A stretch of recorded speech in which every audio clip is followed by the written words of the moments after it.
नमस्कार मंडळी, आज मी तुमच्यासोबत डाळबाटीची रेसिपी शेअर करत आहे। पण ही थोडी वेगळ्या पद्धतीने मी बनवलेली आहे डाळबाटी।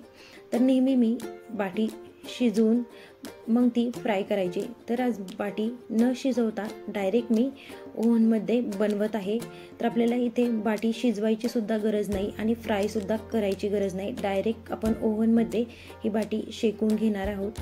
15 ते 20 मिनिटांमध्ये आपली बाटी ओव्हनमध्ये व्यवस्थित शेकली जाते आणि अगदी छान खुसखुशीत आपली बाटी तयार होते आणि कुठेही आपली बाटी कच्ची राहत नाही।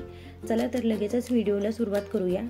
तर आपण आधी डाळ शिजवून घेणार आहोत। तर इथे मी थोडी तुरीची डाळ, थोडी मूग डाळ आणि थोडी मसूर डाळ घेतलेली आहे।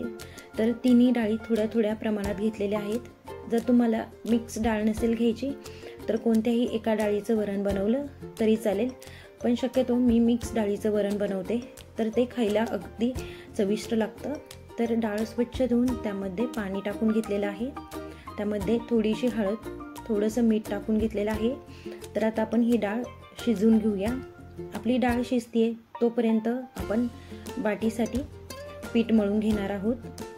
तर बाटीसाठी इथे मी 2 वाटी गव्हाचं पीठ घेतलेलं आहे आणि पाव वाटी मी बारीक रवा घेतलेला आहे। जर बारीक रवा तुमच्याकडे नसेल तर रवा थोडासा मिक्सरला बारीक करून मग यामध्ये वापरू शकता। बरेच लोक बाटीसाठी सेपरेट पीठ दळून आणतात। जर तुमच्याकडे सेपरेट पीठ नसेल तर तुम्ही अशा पद्धतीची बाटी बनवली तरी ती अगदी चविष्ट होते आणि खुसखुशीत सुद्धा तयार होते। त्यामध्ये 1 चमचा आपण ओवा थोडासा हातावरती चोळून मग टाकूया। त्यामध्ये चवीपुरतं मीठ टाकलेलं आहे आणि पाव चमचा आपण खायचा सोडा टाकलेला आहे। खायच्या सोड्यामुळे आपली बाटी छान खुसखुशीत तयार होते। त्यामध्ये 2-3 चमचे आपण तूप टाकून घेतलेला आहे। तर तुपाऐवजी तेलाचा वापर केला तरी चालेल। आता आपल्याला हे तूप व्यवस्थित असं आपल्या पिठाला चोळून घ्यायचं आहे। तर अशा पद्धतीने हाताने आपण व्यवस्थित असं सगळ्या पिठाला तूप चोळून घेऊया। तर हातावरती अशा पद्धतीने पीठ दाबल्यानंतर पिठाचा गोळा तयार होतो, म्हणजे आपलं पीठ व्यवस्थित असं तूप पिठाला लागलं गेलेलं आहे। आता लगेचच आपण त्यामध्ये थोडं थोडं पाणी घालून आपण घट्ट पीठ मळून घेणार आहोत। तर बाटीसाठी आपल्याला घट्ट पीठ मळायचं आहे, सैलसर पीठ नाही मळायचं। तर छान असं आपण आता घट्ट पीठ मळून घेऊया आणि हे पीठ खूप वेळ भिजत ठेवायची सुद्धा गरज नाहीये। एक 5 ते 10 मिनिट आपण हे पीठ भिजत ठेवणार आहे आणि लगेचच त्याची बाटी बनवणार आहे। तर अशा पद्धतीने मी पीठ मळून घेतलंय, एका साईडला ठेवून घेऊया। तर जेव्हा पण मला स्वयंपाकाचा खूप कंटाळा येतो तर मी अशा पद्धतीने डाळ बाटी बनवते।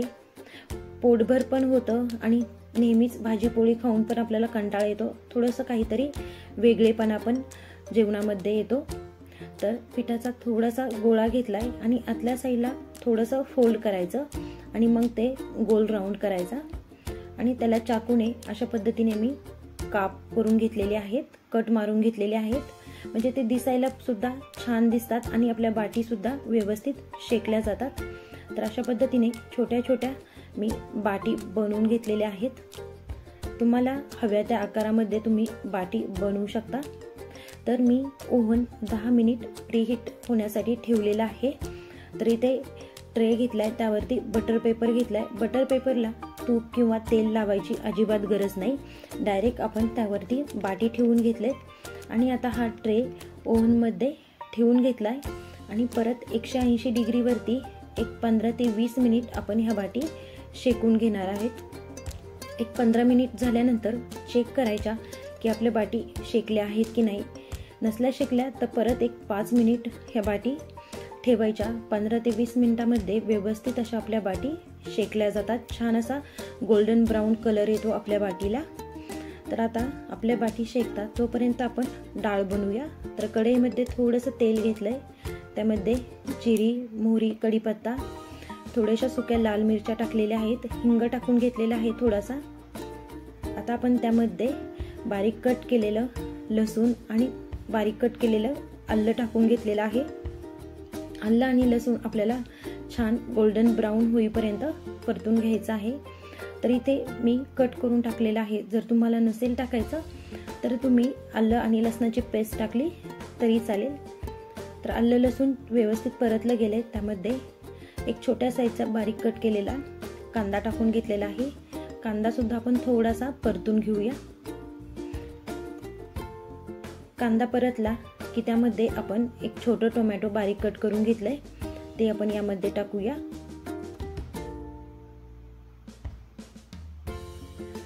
कांदा टोमॅटो व्यवस्थित परतलं गेलंय, त्यामध्ये थोडीशी हळद आणि थोडीशी लाल मिरची पावडर आपण यामध्ये टाकूया। बाटी सोबत अगदी साधं सिंपल वरण सुद्धा खूप छान लागतं। तर थोडीशी लाल मिरची पावडर टाकलेली आहे, थोडीशी हळद, एकदम मिक्स करून घेऊया। आणि जी शिजलेली डाळ आहे तर ती डाळ आपण यामध्ये टाकून घेऊया।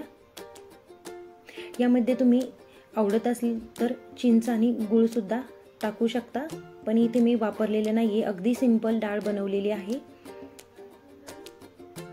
तर इथे एक 5 मिनिट आपण ही डाळ उकळून घेतलेली आहे, त्यामध्ये थोडीशी कोथिंबीर टाकलेली आहे। आपली इथे डाळबाटीसाठी छान अशी आपली डाळ तयार झालेली आहे। साईडलाच आपल्या बाटी सुद्धा छान शेकलेल्या आहेत। तर तुम्ही पाहू शकता बाटीला अगदी सुंदर कलर आलेला आहे, छान क्रिस्पी आपल्या बाटी दिसत आहेत, गोल्डन ब्राऊन कलर आलेला आहे।